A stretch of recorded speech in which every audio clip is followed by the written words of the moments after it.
সুপ্রিয় দর্শক মণ্ডলী, আমি চলে যাচ্ছি আমার বাগানের দিকে। গন্তব্য এখন বাগানে। তো আমি প্রথমেই শুরু করতেছি। এই যে আমার এখন বর্ষাকাল, তো বাগানটা একটু এলোমেলো হয়ে গেছে। এই যে আমার গাছে দেখেন কত পেয়ারা ধরে আছে। তো এখানে আছে মোটামুটি ভালোই পেয়ারা আছে। এদিকে যাই। এই যে আমার সব থেকে মহামূল্যবান একটা গাছ, এটা হচ্ছে অর্জুন গাছ। এই অর্জুন গাছ অনেক উপকারী।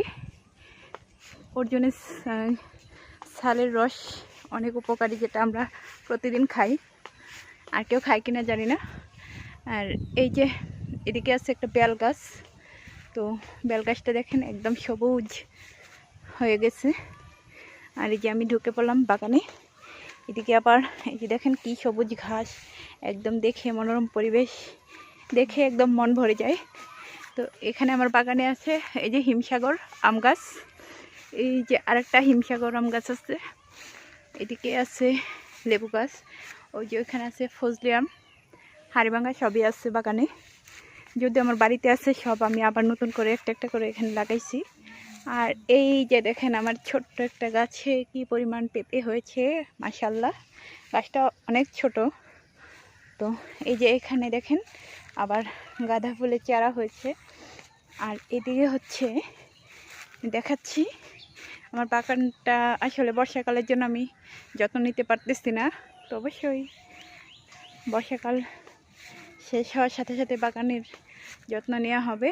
এই যে এদিকে লেবু গাছ, অনেক লেবু গাছ আছে। যাই হোক, আমি এখন চলে যাচ্ছি। আমার একটা না, আমার এখানে 3টা জলপাই গাছ আছে। এই যে ভালোই ফুল দিয়েছি।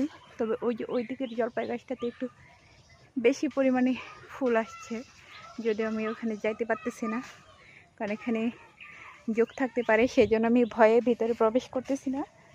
আর এই দেখেন কি সবুজ ঘাস, সতেজ হয়ে আছে একদম। দেখে মনে হচ্ছে যে ঘাসের উপর বসে পড়ে, কিন্তু বসা যাবে না, কারণ জোকের ভয় আছে। আবার পায়েটায় জোক চলে আসতে পারে। এই যে আমার একটা ছোট্ট আম গাছ। এখানে অনেক গাছই আছে, এগুলো কলবের আম গাছ, সবগুলোতে আম ধরে। যাই হোক, দেখেন কি সবুজ সতেজ, মনে হচ্ছে একদম, কি বলবো, ভাষা খুঁজে পাচ্ছি না, এত সুন্দর আমার বাগান।